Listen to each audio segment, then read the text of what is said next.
굿모닝 행정을 진행하는 여러분의 영디 최영희입니다. 자, 우리 오늘 46일차, 벌써 7주차 4일입니다. 정책 평가에 대한 얘기를 할 거고요. 요걸 통해 이 장을 마무리하려고 합니다. 정책 평가 좀 처음에 공부할 때는 어려운 파트라고 생각을 하셨겠지만 공부하고 정리하다 보니 좀 내용이 빤히 보이는 파트가 되었을 거라고 생각합니다. 자, 일단 내용 쭉 보고 문제까지 풀어볼게요. 자, 정책 평가는 당연히 정책 수단이 독립 변수고요. 정책 결과가 종속 변수입니다. 이들 사이의 인과관계를 검증하는 게 정책 평가고요. 정책 분석은 목표를 달성하기 위해 적절한 수단이 무엇인지를 파악하기 위해 행하는 일종의 사전적 예측 과정이고, 정책 평가는 이것과 달리 사후적인 분석에 조금 더 포커스를 맞추는 과정이라고 이야기를 했었습니다. 3번입니다. 정책 평가의 절차 중 정책 모형 작성 단계, 평가를 하기 위해선 평가 모형을 작성해야죠. 정책 평가라고 정책 모형이라고 했습니다. 평가 모형을 작성할 필요가 있고요. 그 평가 모형에서 정책은 일종의 독립 변수, 정책 결과는 종속 변수. 이래서 변수 간의 관계를 설명하고 가설을 설정한다. 이런 얘기들이 들어가 있습니다. 형성평가는 프로그램이 유동적일 때 프로그램의 수립과 수정을 위해서 실시하는 중간 단계의 평가고요. 총괄평가는 평가의 공정성, 최종적 성과 판단을 위해서 주로 외부 평가자가 평가하는 게 일반적이라고 얘기를 했습니다. 우리 형성평가를 다시 목적으로 구분했을 때 협의의 과정평가와 협의의 형성평가로 구분을 하죠. 협의의 과정평가는 인과관계 경로 검증이 가장 중요하다고 했습니다. 집행 과정을 분석해서 정책의 인과관계 경로를 검증하고 확인하려는 평가가 된다. 이렇게 얘기할 수 있죠. 자, 메타평가는 재평가죠. 평가자 스스로도 할 수 있지만 보통은 평가 대상 기관의 상급 기관이나 제3의 독립된 전문가들에 의해서 이루어지는 게 일반적입니다. 자, 정책 평가 시 고려해야 하는 인과관계 성립 요건 중 시간적 선행성, 정책 수단의 실현이 목표 달성보다 먼저 수단을 먼저 하고 그러고 난 다음 정책의 목표가 달성이 되어야 하니까 요거 순서 잘 맞추셔야 되는 거 알고 계시죠? 자, 그 다음 9번입니다. 재산 변수 얘기 좀 해볼까요? 재산 변수 여러 가지 있는데 그중에 억제 변수. 억제 변수는 효과를 억제하는 변수. 분명히 효과가 있는데 없는 것처럼 만들어주는 변수. 그래서 이종 오류를 가져올 수 있는 변수. 이게 평가 단계에서 영희가 제일 싫어하는 오류라고 얘기를 했었죠. 자, 10번입니다. 통계적 타당도는 평가 모형의 정밀성으로 통계적 타당성이 확보가 되면 일종 오류, 관계가 없는데 있는 것처럼 보는 오류나 이종 오류, 관계가 있는데 없는 것처럼 보게 되는 오류를 방지할 수 있습니다. 자, 정책 실험에 대한 내용 나와 있네요. 정책 실험에 나타난 결과를 다른 상황에도 적용 가능한지에 대해서 알아보는 타당성으로 보통 표본의 사회적 대표성으로 의해서 결정되는, 그래서 일반화가 가능한 정도, 이걸 알아보는 타당성을 우리는 외적 타당성이라고 표현을 합니다. 자, 12번입니다. 내적 타당성을 저해하는 요인 중에 선발 요인, 상실 요인, 이들 모두 다 표본의 대표성, 표본이 대표성을 갖추기 힘든 요인, 선발은 애초부터 그런 애들을 선발해서 상실은 중간 단계에서 상실된 사람들 때문에 대표성이 떨어지게 된다라고 이야기했었죠. 자, 외적 타당동 저해하는 요인 중에 호손 효과, 호손 실험에서 발생했던 효과 기억하시죠? 인위적인 특수한 실험 환경에서 얻은 결과를 일반화할 때 효과가 다르게 나타나는 것을 말한다라고 얘기할 수 있고요. 자, 신뢰도는 타당도의 필요 조건입니다. 어떤 실험의 타당도가 높으면 신뢰도가 당연히 높지만 신뢰도가 높은 게 타당도를 책임지는 것은 아니라고 말씀을 드렸습니다. 그래서 이거 맞고요. 자, 15번 정책 실험. 통제 집단의 구성을 할 수 있느냐에 따라 실험과 비실험을 구분하고요. 통제 집단을 구성할 수 있다면 실험적 방법이죠. 이때 실험 집단과 통제 집단의 동질성 여부에 따라 다시 준실험과 진실험의 구분이 가능하다라고 얘기할 수 있습니다. 자, 준실험 설계. 제가 과거지향적인 성격 가진다라고 얘기했죠. 과거에 처리한 실험 효과를 추정하기 위한 연구가 많고 상대적으로 진실험 설계가 미래지향적인 성격을 갖는다. 이렇게 얘기를 했죠. 17번입니다. 진실험 설계는 모집단으로부터 실험 집단과 통제 집단을 무작위 배정합니다. 동질성을 그래서 확보할 수 있고요. 그걸 통해 제3의 변수를 통제할 수 있죠. 그래서 진실험 설계의 특징이 사전에 일단 측정을 먼저 하고요. 사전 측정, 그 다음 무작위 배정, 이런 특징을 가지게 된다라고 말씀을 드렸습니다. 진실험 설계는 준실험 설계에 비해서 내적인 타당도는 좀 높고 외적인 타당도는 낮습니다. 자, 실험까지 쭉 내용들을 보면서 정책평가의 여러 가지 유형들을 정리했고요.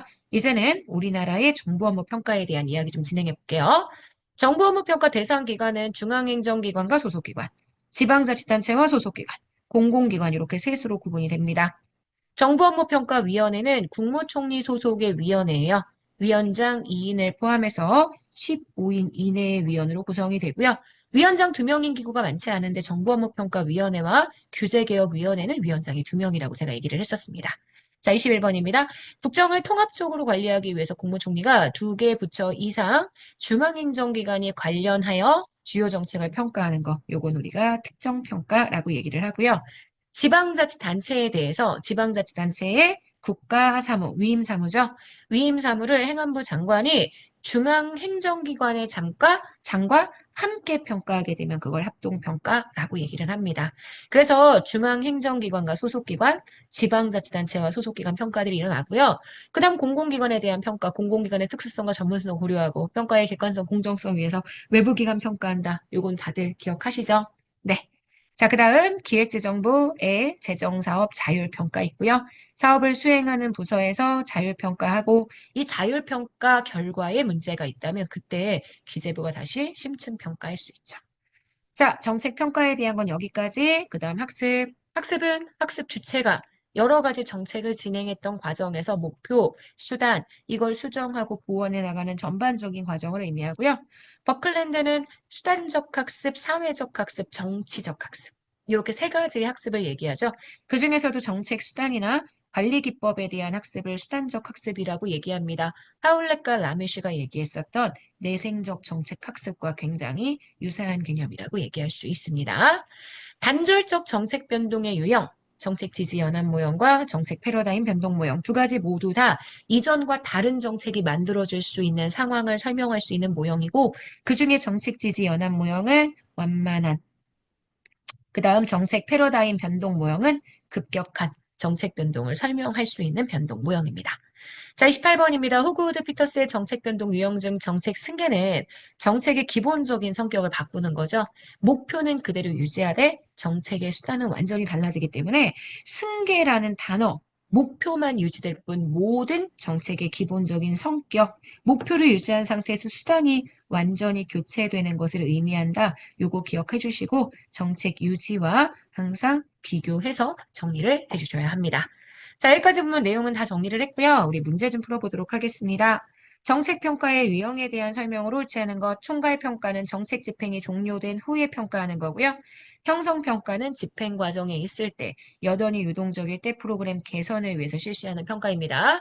메타평가는 평가 자체를 대상으로 합니다. 평가 활동의 활동과 평가 체제를 평가해서 평가의 질을 높이고 결과 활용, 증진하기 위한 목적으로 활용이 됩니다. 평가성 사정은 모든 평가가 진행되기 전, 그러니까 영양평가나 총괄평가 실시하기 전 평가의 계획을 사전에 평가하는 활동이고요.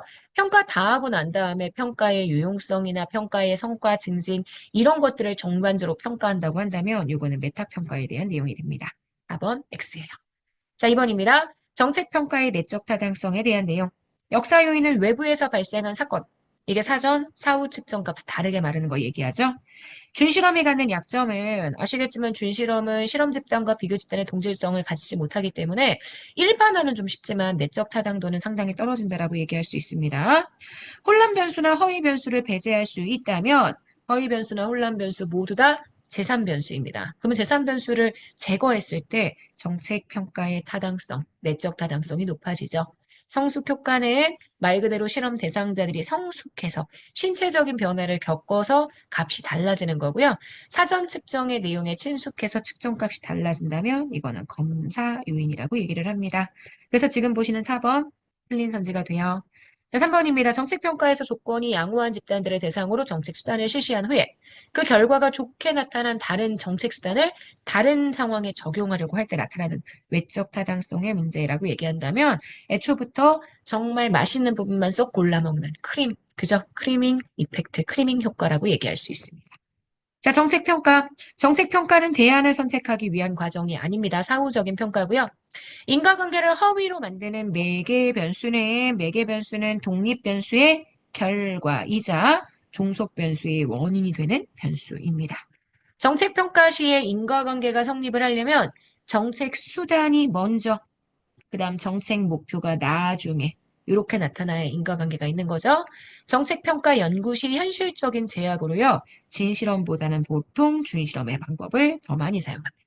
자, 그래서 4번 문제의 정답이 되는 옳은 선지는 3번입니다. 자, 정부업무 평가, 평가 제도. 정부업무 평가 대상 기관에 지방자치단체의 소속기관 포함되고요.